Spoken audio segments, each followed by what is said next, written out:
نحمده ونصلي على رسوله الكريم أما بعد فأعوذ بالله من الشيطان الرجيم بسم الله الرحمن الرحيم إذ تقول للمؤمنين ألن يكفيكم أن يمدكم ربكم ب3,000 من الملائكة منزلين بلى إن تصبروا وتتقوا ويأتوكم من فورهم هذا يمددكم ربكم ب5,000 من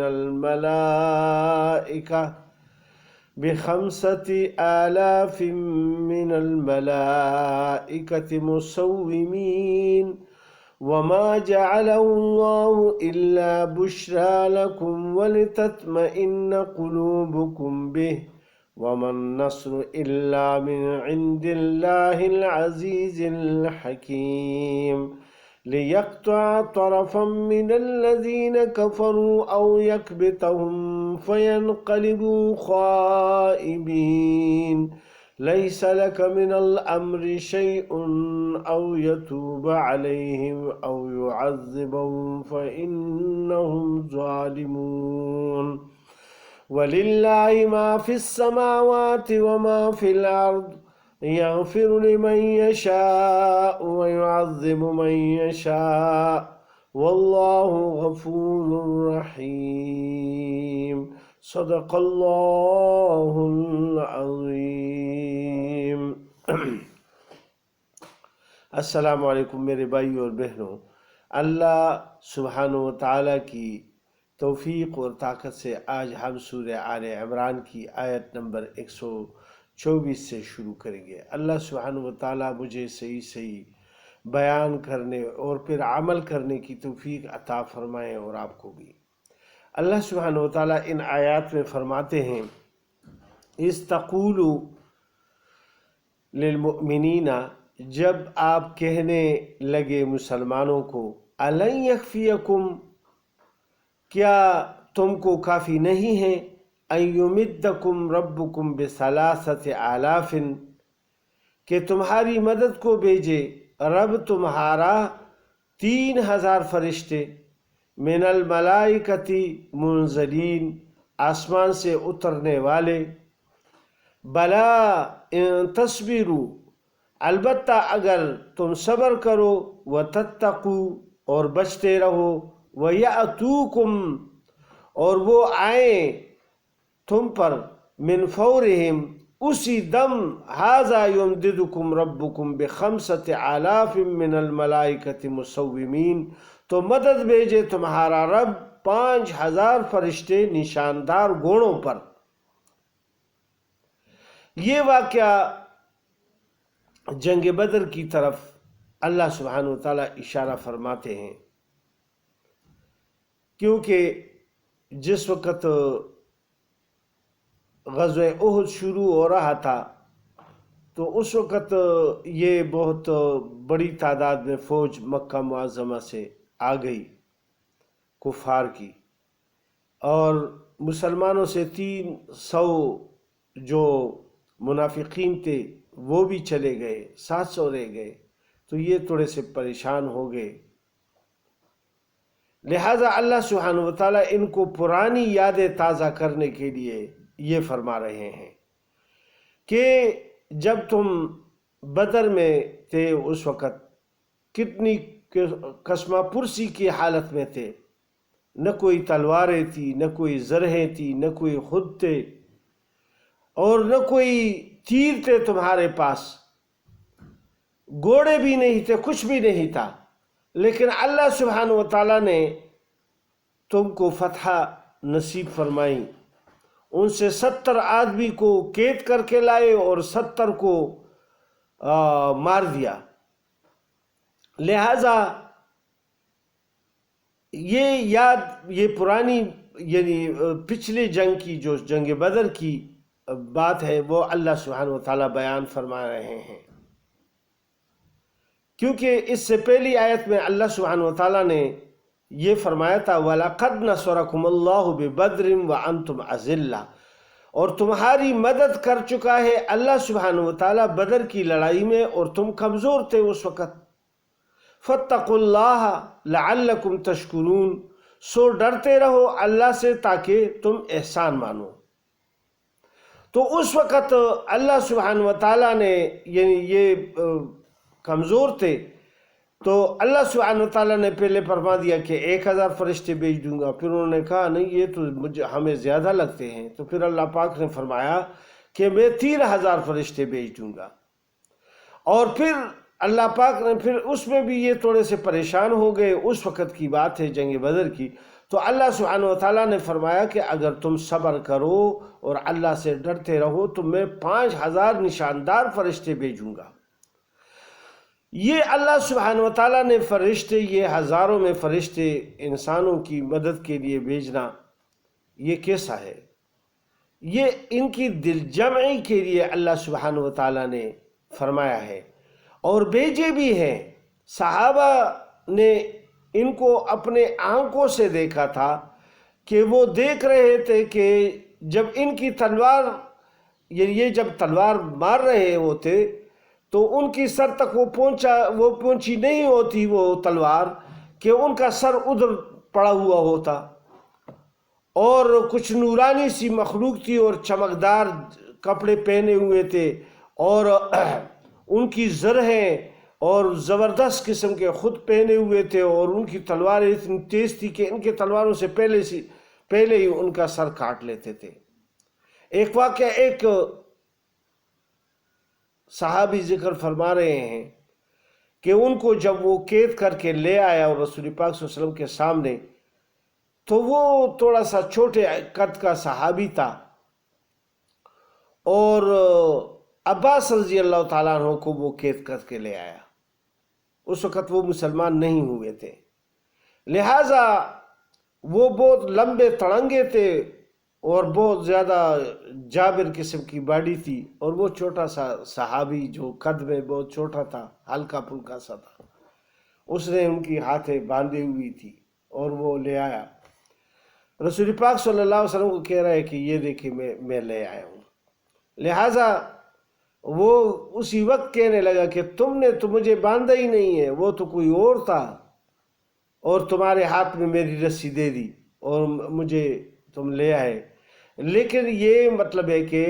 یعنی کوئی اور مخلوق تھی یا کوئی اور بندہ تھا کہ وہ مجھے تو پتہ ہی نہیں چلا،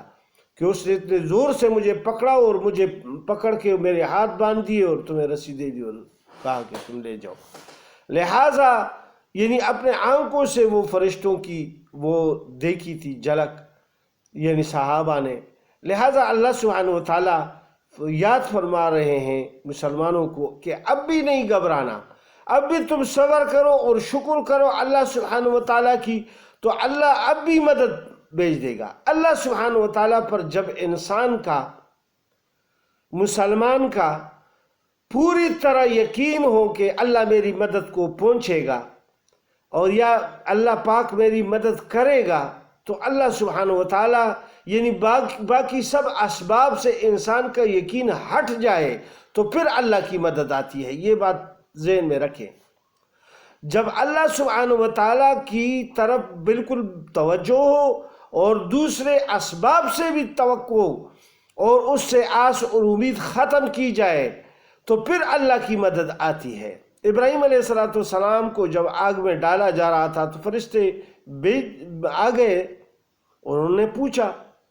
کہ ہم آپ کی مدد کے لیے آئے ہیں۔ انہوں نے فرمایا کہ نہیں،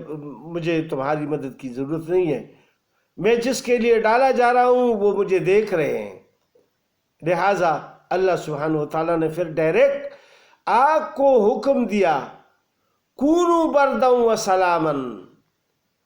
یعنی اے آگ یعنی ٹھنڈی ہو جا۔ تو فرماتے ہیں محدثین حضرات کہ جو آگ ہے وہ اتنی ٹھنڈی ہو گئی کہ ابراہیم علیہ السلام کو یعنی اللہ کے حکم سے گرمائش تو ختم ہو گئی لیکن ٹھنڈی ہو گئی، لہٰذا اس میں سردی ہونے لگی، لہٰذا پھر اللہ سبحانہ وتعالیٰ نے ایک دم کہہ دیا کہ سلامتیاں والا بن جاؤ، ایسا نہ ہو کہ سردی کی وجہ سے میرے خلیل کو یعنی نقصان پہنچے یا تکلیف پہنچے، لہٰذا وہ ایک دم سلامتی والا ہو گیا۔ اسی لیے جب حضرت ابراہیم علیہ السلام سے کوئی پوچھتا کہ آپ کے زندگی کے کون سے ایام بہت اچھے گزرے ہیں تو انہوں نے کہا وہ جو آگ میں گزرے تھے وہ ایام میرے سب سے بہترین دن تھے، وہ بڑے آرام اور سکون والے تھے۔ اللہ سبحانہ وتعالیٰ نے سب نعمتیں بھی عطا فرما دی اور اس میں وہ جو دن گزارے وہ بہت، تو اللہ کی مدد پہ یقین کرنا اور اس کی مدد کا پھر شکر کرنا، ان کی نعمتوں کا شکر کرنا۔ اسی لیے اللہ فرماتے ہیں کہ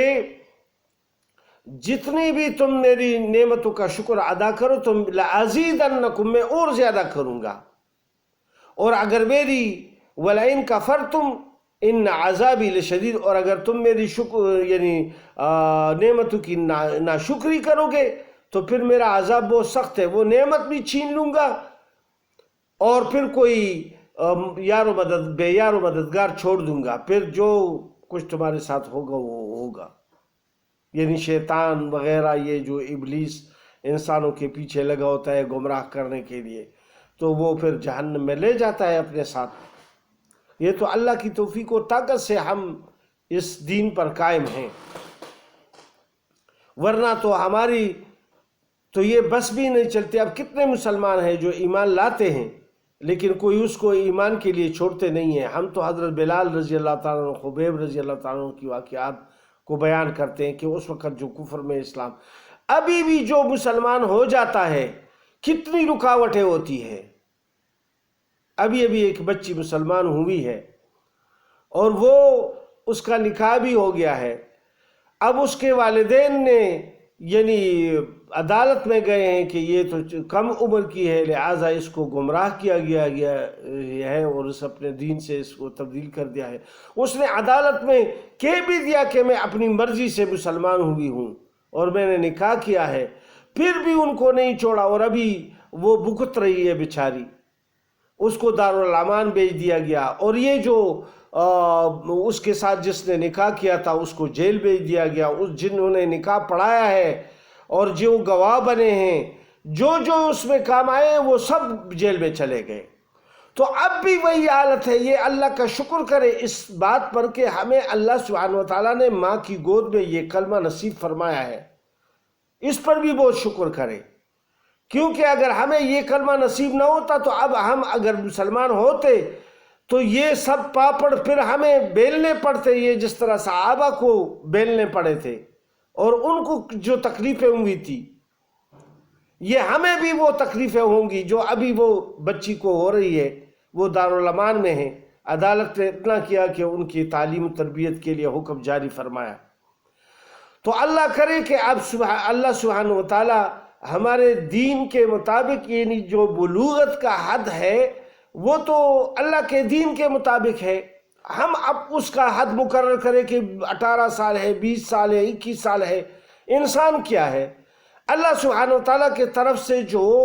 یعنی بلوغت کا حد مقرر ہے وہی صحیح حد ہے جو بلوغت کے لیے، انسان کی بلوغت جس وقت اس کو بلوغت حاصل ہوتی ہے یعنی بالغ ہوتا ہے، جس وقت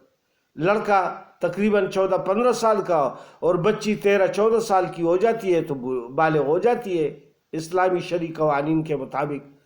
تو اللہ سبحانہ وتعالی ہم سب کو اپنے دین پر عمل کرنے کی توفیق عطا فرمائے، کیونکہ ہمارے سربراہ مملکت اور جو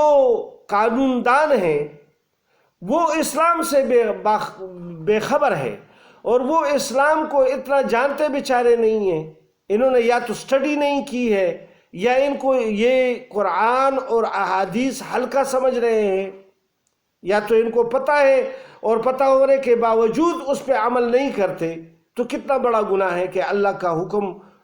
کو نہیں مانتے، رسول پاک صلی اللہ علیہ وسلم کے طریقوں کو نہیں مانتے اور اس پر انگلیاں اٹھاتے ہیں۔ حضرت عائشہ رضی اللہ تعالیٰ عنہ کی یعنی شادی پر انگلیاں اٹھانا، یا جو اور صحابیات کی یعنی شادیاں ہوئی ہیں تو اس پر انگلیاں اٹھانا کہ یہ ایسا ہوا تھا ایسا ہوا تھا، یہ پیغمبر علیہ السلام کے بارے میں ہتک آمیز الفاظ ہوتے ہیں، اس سے بچنا چاہیے۔